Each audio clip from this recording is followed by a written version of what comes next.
আসসালামু আলাইকুম। তো আজকে আমি আপনাদের সঙ্গে পুরনো কুর্তির সাহায্যে নতুন কুর্তি কাটিংয়ের একটি ভিডিও শেয়ার করব। আশা করি আপনাদের সকলের ভালো লাগবে।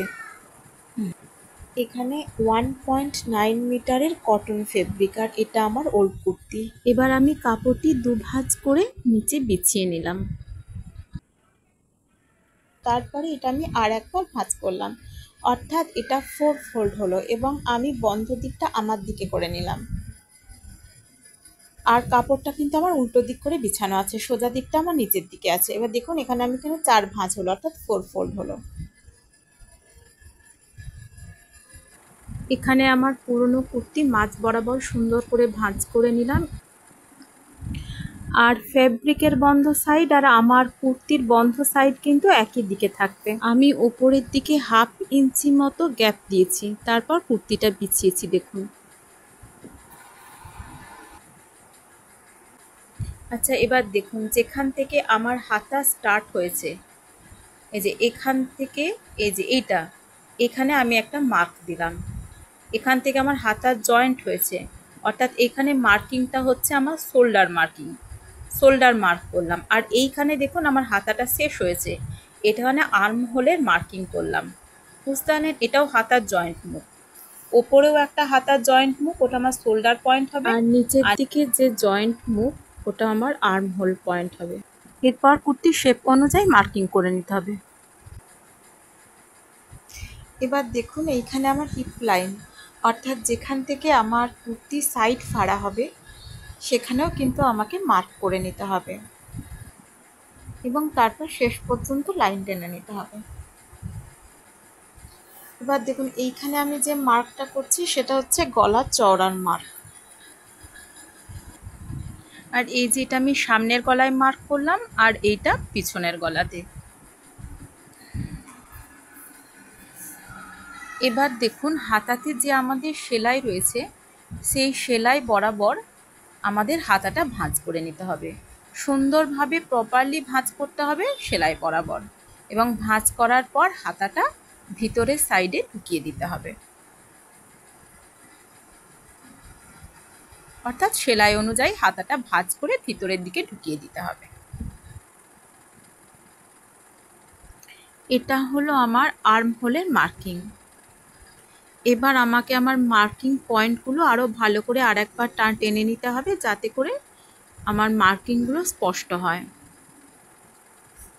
এবার দেখুন আমি আর্ম হোল থেকে 1.5 ইঞ্চি বেশি এক্সট্রা ফেব্রিক নিয়ে দাগ টানছি।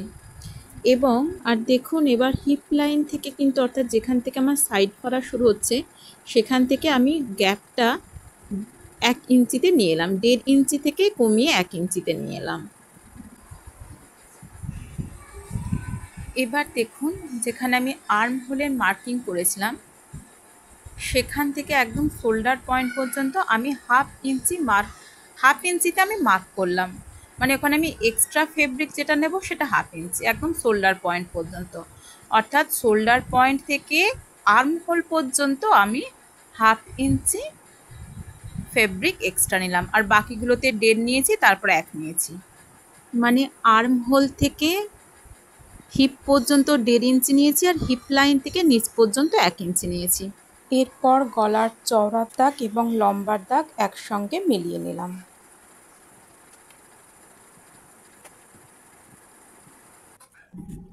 এবার আমি মার্কিং অনুযায়ী আস্তে আস্তে কাপড়টিকে কেটে নিলাম।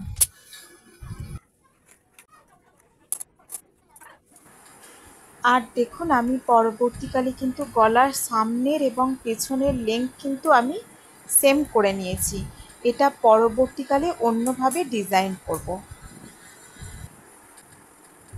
এবার দেখুন আমার যে শোল্ডারে যে জয়েন্ট অংশ আছে পুটের, সেটা আমি মাঝখান থেকে কেটে নিলাম। তাহলে কি হবে, আমার সামনের পার্ট এবং পেছনের পার্ট দুটো আলাদা হয়ে যাবে।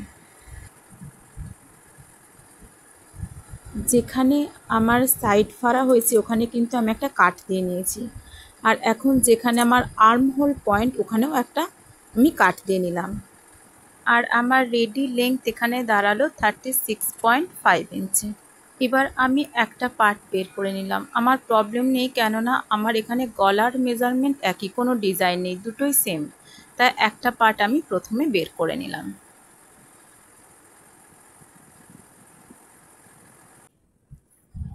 এবার দেখুন আমার যে সামনের পার্টে আর্ম হোল আছে সেটা একটু সামান্য চেঞ্জ করলাম। আমি 1/2 ইঞ্চি ডাউন করলাম, মানে ভিতর দিকে 1/2 ইঞ্চি বেশি নিয়ে মার্কিং করলাম আর নতুন করে আরেকবার আর্ম হোলটা কাটিং করলাম। এতে কি হয়, আমার ফিটিংসটা ভালো আসে। এটিকে তালপাট কাটিং বলে। এখন এই এক্সট্রা ফেব্রিকগুলো আমি নিয়ে নিয়েছি হাতা কাটিং করার জন্য। এবার দেখুন আমি এক্সট্রা ফ্যাব্রিকের একটা পার্ট তুলে নিয়েছি আর এটা থেকে আমি একটা হাতায় বার করব। এটা দুটো ভাঁজে আছে, অর্থাৎ ডবল ফোল্ডে আছে, আর আমি একটা পার্ট থেকে একটা হাতায় বার করব। একবারে কিন্তু আমি দুটো হাতা বার করব না। আমার মনে হয় এটা বিগিনার্সদের ক্ষেত্রে সুবিধা হবে। এবার দেখুন আমার ফ্যাব্রিকের ওপরের দিকে 1/2 ইঞ্চির মতন, 1/2 ইঞ্চিরও একটু বেশি আমি প্রথমে গ্যাপ দিয়ে নিলাম। তারপরে আমার রেডি কুর্তির হাতা ওর ওপরে বসিয়ে দিলাম। এখানে দেখতে হবে আমার রেডি কুর্তির হাতার জয়েন্ট মুখ আর আমার ওই মার্কিং ফেব্রিকে যে মার্কিংটা আমি করলাম সেটা যেন একই, মানে সেটা যেন একই সাথে মিলে থাকে, সেট হয়, একটার ওপর একটা যেন থাকে এরকম। হ্যাঁ, এবার আমি দেখুন যেখানে আমার হাতার আর্ম হোল, যেখানে জয়েন্ট মুখ, সেখানেও আমি মার্কিং করলাম। এরপর আমি কিচ্ছু না, সিম্পলভাবে যতটা লেংথ আছে যেমন হাতা গেছে সেই অনুযায়ী আমি মার্কিং করে নেব। এখানে আমার মাপের কোনো ব্যাপার নেই, যেমন আমার রেডি কুর্তির হাতার মাপ যতটা, লেংথ যতটা, সেইভাবেই আমায় আস্তে আস্তে আমি মার্কিং করে নেব।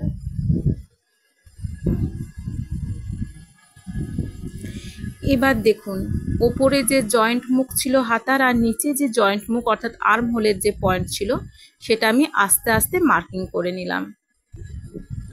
এবার দেখুন এখানে সাইডে আমি 1 ইঞ্চি এক্সট্রা ফেব্রিক রাখলাম আর নিচের দিকে আমি 1.5 ইঞ্চি রাখবো।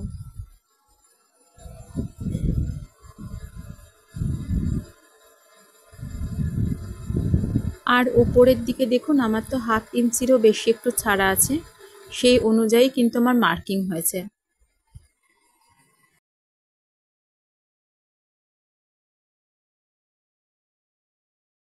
এইখানে আমার একটা হাতা রেডি হয়ে গেল। এবার দেখুন আমি দ্বিতীয় ফেব্রিকটাও নিয়ে নিলাম আর এরপর আমার যা হাতাটা তৈরি করা ছিল সেটি আমি বসিয়ে দিলাম।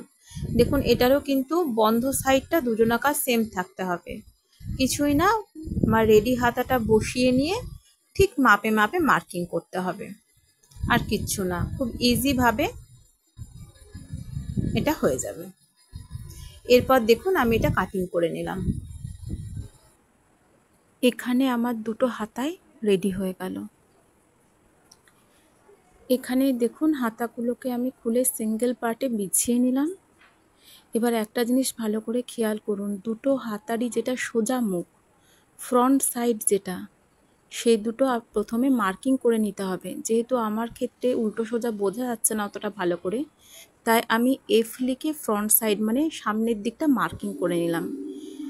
এবার কি করতে হবে, দুটো হাতা একটা আর একটার ওপর আপনাকে বসিয়ে নিতে হবে, আর খেয়াল রাখতে হবে দুটো হাতারই সোজা সাইড যেন ভিতরে থাকে, বা দুটো হাতারই সোজা মুখ যেন একই দিকে থাকে, মুখোমুখি থাকে। দুটো হাতারই সোজা মুখ যেন ভিতরের দিকে এবং মুখোমুখি থাকে, নাহলে কিন্তু আপনার হাতা পরবর্তীকালে তালপাট কাটিং ভুল হয়ে যাবে।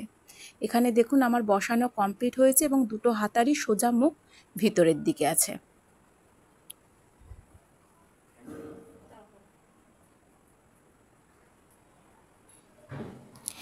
এবার দেখুন যে কোনো আমি বসানোর পর হাতার যে কোনো একটা সাইডে আমি 1/2 ইঞ্চি ডাউনে আর একবার মার্ক করে নিলাম। আপনি হাতার ওই দিকেও করতে পারতেন, আমি এই সাইডে করলাম। 1/2 ইঞ্চি ডাউন করার পর এটা আমি আর একবার মার্কিং করে আমি আর একবার কাটিং করে নিলাম। একটা জিনিস খেয়াল রাখবেন, বডিতে আপনি যতটুকু তালপাট কাটিং করেছেন ততটুকুই কিন্তু আপনাকে হাতাতে তালপাট কাটিং করতে হবে, মাপটা। এবার দেখুন আমি আস্তে আস্তে হাফ ইঞ্চি ডাউনে মার্কিং যেটা করলাম সেটা কেটে নিচ্ছি।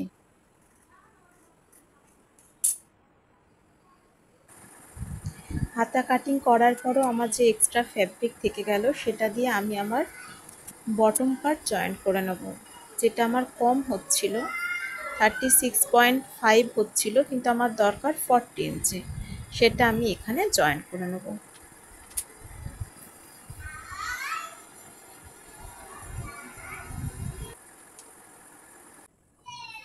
দেখুন এরপর আমার কিন্তু রেডি লেন্থ আসছে 41.5 আর আমার দরকার 40 ইঞ্চি। তাহলে আমার 1.5 ইঞ্চি এক্সট্রা আমি সেলাইয়ের জন্য রেখে দিচ্ছি। তাহলে এখানে আমার লেন্থটা কমপ্লিট হয়ে গেল। এইভাবে আমাকে দুটো পার্টে জয়েন্ট দিতে হবে। এবার আমি 1.5 ইঞ্চি চওড়া ফেব্রিক নিয়ে নিলাম পিছনের গলার পট্টি লাগানোর জন্য। তো আমার কুর্তি কাটিং কমপ্লিট হয়ে গেছে। আশা করি বন্ধুরা আপনাদের ভালো লাগবে, পাশে থাকবেন।